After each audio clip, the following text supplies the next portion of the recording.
Hello everyone, welcome to Internet Learning. Hope you all are doing well. So today we are going to discuss the topic India and the Great Depression of class 10th history chapter number 3. So last video में हमने depression के बारे में जाना था कि किस तरीके से डिप्रेशन आया और जिसकी वजह से पूरी जो दुनिया है वो बहुत ही ज़्यादा दिक्कत में चली गई। अब हम ये देखेंगे कि ये जो डिप्रेशन है उसका स्पेसिफिकली इंडिया पे क्या असर पड़ा।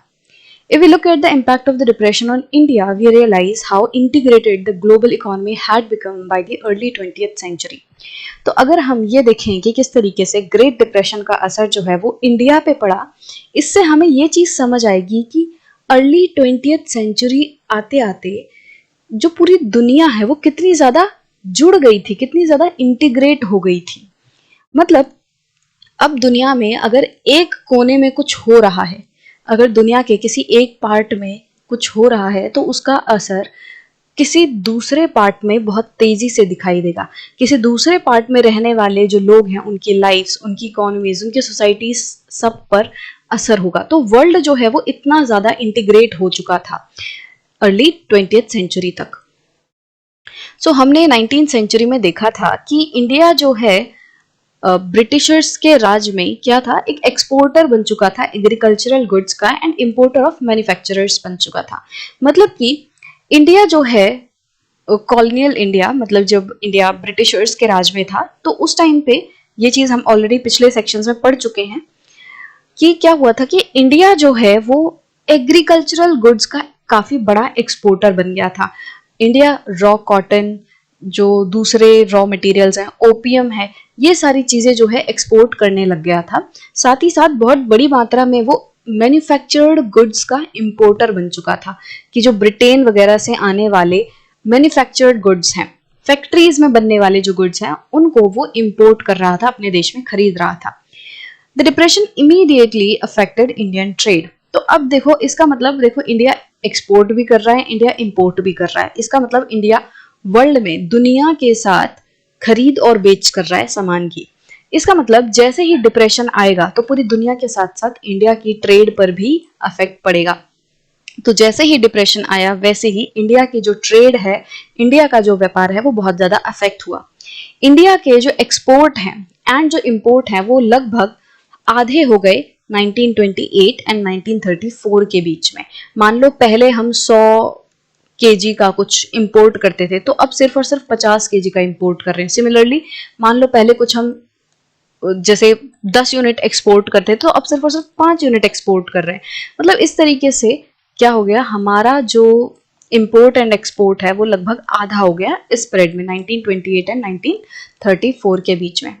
अब जैसे जैसे इंटरनेशनल लेवल पे प्राइस गिरे वैसे वैसे इंडिया में भी प्राइस बहुत ज्यादा गिरने शुरू हो गए।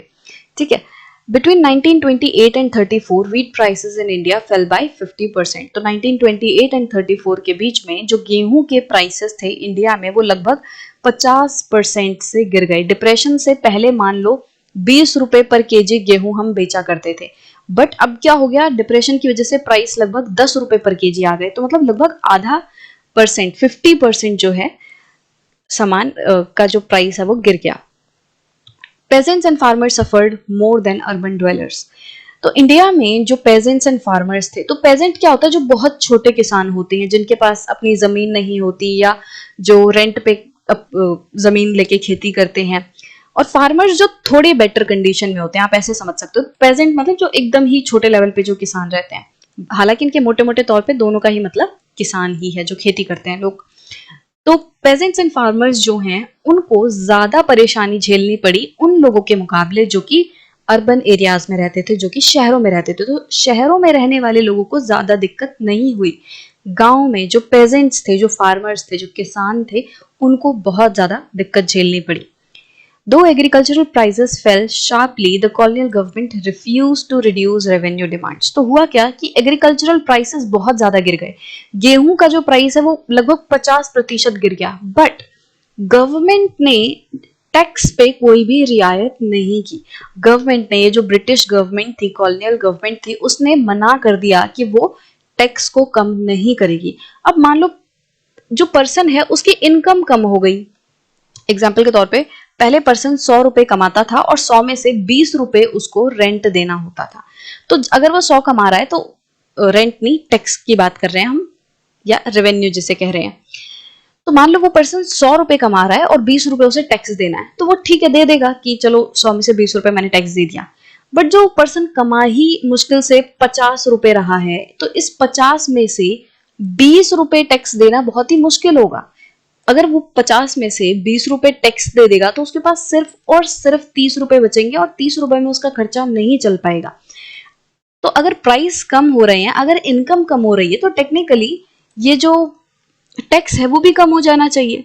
कि मान लो अगर 100 में से 20 रुपए दिया जा रहा है, मतलब 20% का टैक्स लग रहा है, तो 50 पे भी 20% का टैक्स लगना चाहिए। इसका मतलब टेक्निकली अगर 50 में से इसका 20% मतलब 10 रुपए अगर टैक्स लें तो लोग थोड़ा बहुत काम चला सकते हैं कि ठीक है हमारी इनकम कम हुई तो हमें टैक्स भी कम देना पड़ रहा है।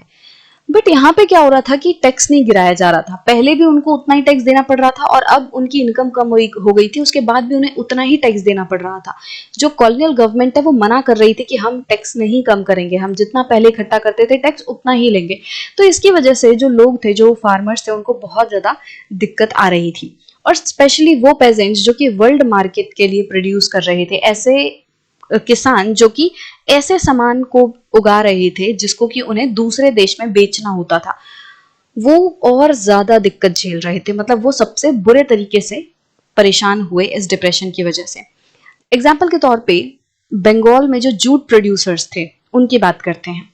तो बंगाल के जूट प्रोड्यूसर्स जो हैं वो रॉ जूट उगाते थे और फिर वो जो रॉ जूट है, जो सन है, उसको प्रोसेस किया जाता था फैक्ट्रीज में, और उसके बाद फैक्ट्रीज में प्रोसेस करने के बाद गनी बैग्स बनाए जाते थे, जो बोरे होते हैं ना, वो बनाए जाते थे और फिर उन गनी बैग्स को एक्सपोर्ट किया जाता था।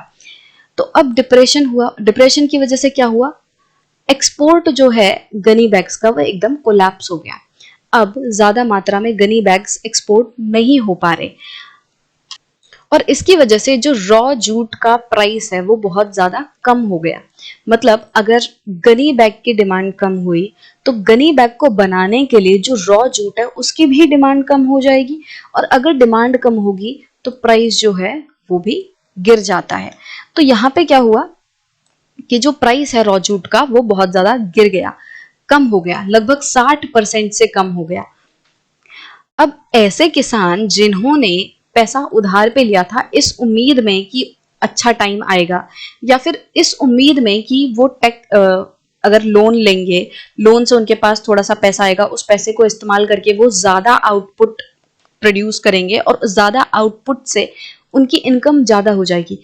जिन लोगों ने इन उम्मीदों में लोन लिया था अब वो और बुरे प्रॉब्लम में फंस गए, क्योंकि हर चीज का प्राइस गिर गया। अब चाहे वो ज्यादा आउटपुट प्रोड्यूस भी कर ले बट वो सेल नहीं हो रहा था। सेल नहीं हो रहा था तो उनके पास इनकम नहीं आ रही थी। तो मतलब कि जो उन्होंने लोन लिए उनको वो अब चुकता नहीं कर पा रहे थे क्योंकि उनकी इनकम बहुत ज्यादा गिर गई और वो और ज्यादा कर्ज में डूबते चले गए। Thus the Bengal jute growers lament, और यहाँ पे एक लेमेंट दी गई है। लेमेंट मतलब कोई भी ऐसी पोयम, कोई भी ऐसा सॉन्ग जो कि बहुत ही दुख में लिखा गया हो, जो कि सैडनेस में हो। तो यहाँ पे एक ऐसी ही बंगाल जूट ग्रोअर्स की लेमेंट एक तरीके से पोयम है जो कि बंगाल के जूट प्रोड्यूसर्स अपनी प्रॉब्लम को दर्शाते हुए लिख रहे हैं। Grow more jute brothers with the hope of greater cash. तो वो कह रहे हैं कि जो लोग हैं, जो जूट प्रोड्यूसर्स हैं, वो बहुत ज्यादा जूट प्रोड्यूस कर रहे हैं इस उम्मीद में कि उनको ज्यादा पैसा मिलेगा, ज्यादा जूट उगाएंगे तो ज्यादा पैसा आएगा उनके पास। Cost and dates of jute will make your hopes get dashed. But jute का जो कॉस्ट है, जूट का जो प्राइस है वो एकदम गिर चुका है। अगर कम प्राइस होगा तो उनको इनकम नहीं मिलेगी।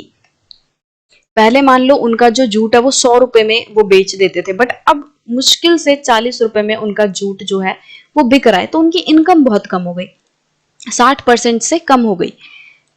तो ऐसे में वो कह रहे हैं कि जो जूट की कॉस्ट है और जो हमने कर्ज ले रखे हैं, हम जो कर्ज में डूबे हैं, वो हमारी सारी उम्मीदों पर पानी फेर रहा है। When you have spent all your money and got the crop off the ground, जब हमने अपना सब कुछ सारे पैसे लगा दिए हों और आपकी फसल पक के तैयार हो चुकी हो, आपने अपनी फसल काट ली हो, और जो ट्रेडर्स हैं जो कि अपने घरों में बैठे हुए हैं वो सिर्फ और सिर्फ आपकी इतनी पूरी मेहनत का सिर्फ 5 रुपया पर माउंड दें, तो अगर ऐसे में सिर्फ 5 रुपए पर मॉन्ड होगा तो उससे बहुत ज्यादा दिक्कत आएगी। मॉन्ड मतलब एक तरीके से मेजरमेंट का एक तरीके से यूनिट है, इसमें लगभग 37 kg कुछ एक मॉन्ड में रहता है। तो मतलब कि जो जूट प्रोड्यूसर्स हैं, जो फार्मर्स हैं, वो ये कह रहे हैं कि हम इतनी मेहनत कर रहे हैं, हमने सब सारे पैसे अपने इस खेती पे लगा दिए, और जब हमने वो खेती की, जब फसल पक के तैयार हुई और हम बेचने गए तो हमें सिर्फ और सिर्फ 5 रुपए मिले एक मॉन्ड पर। तो मतलब बहुत कम रुपए उन्हें मिल रहे थे, बहुत कम उनकी इनकम हो रही थी। अब पूरे देश भर में, पूरे इंडिया में किसान जो है वो कर्ज में डूब रहे थे।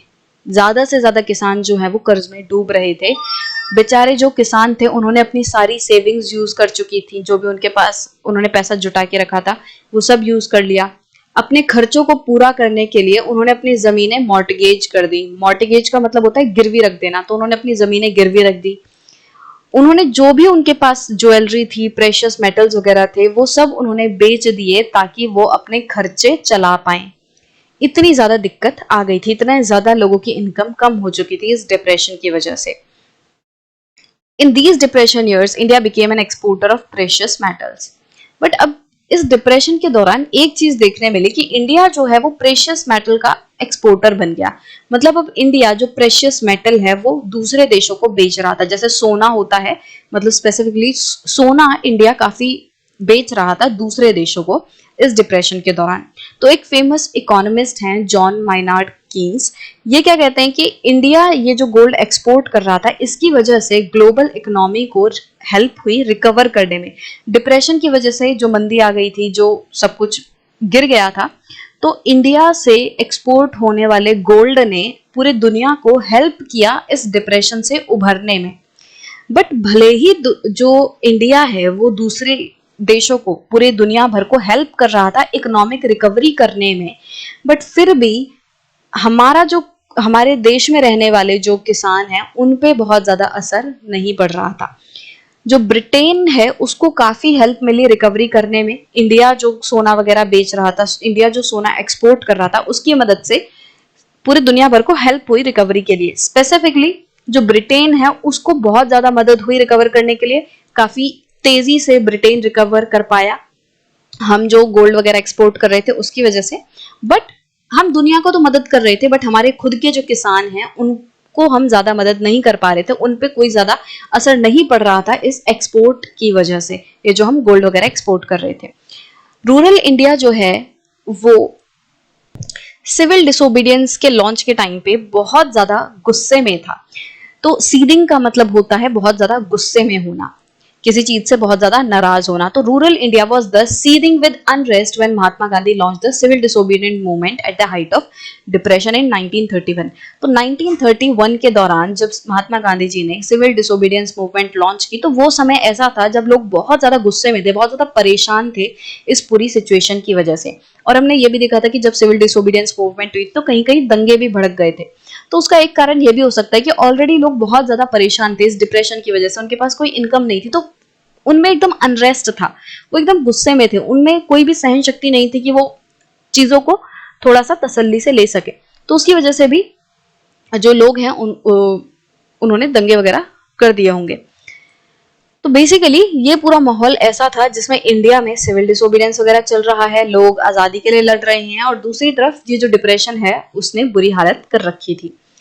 डिप्रेशन जो है वो अर्बन इंडिया पे बहुत ज्यादा असर नहीं दिखा रहा था। मतलब कि जितनी बुरी सिचुएशन रूरल इंडिया में थी, जो गांव वाले इलाके थे, जितनी बुरी सिचुएशन वो लोग फेस कर रहे थे, उतनी बुरी हालत अर्बन इंडिया की नहीं थी। शहर में रहने वाले लोगों की उतनी बुरी हालत नहीं थी, क्योंकि जो गिरते हुए प्राइसेस हैं वो शहर में रहने वाले लोगों को ज्यादा अफेक्ट नहीं कर रहे थे। क्योंकि शहर में क्या था, ऐसे लैंड ओनर्स वगैरह थे जिनको फिक्स्ड रेंट मिलता था, ऐसी मिडिल क्लास जनता थी जो कि सैलरीड एम्प्लॉयज थे। मान लो सरकारी नौकर हैं। अब जैसे अभी कोरोना का टाइम भी था, तो कोरोना के टाइम में भी प्राइवेट जो जॉब करने वाले लोग हैं उनको निकाल दिया गया था, बट जो लोग गवर्नमेंट जॉब कर रहे थे उनको उनकी पूरी सैलरी आ रही थी, जो पेंशन वगैरह थी सब मिल रही थी, गवर्नमेंट उनको पूरा पैसा दे रही थी, किसी को निकाला नहीं गया, किसी की इनकम नहीं काटी गई। तो ये चीज हो रही थी गवर्नमेंट के केस में। तो अर्बन इंडिया में क्या था, ऐसे लोग थे, ऐसी जनता थी जिसके पास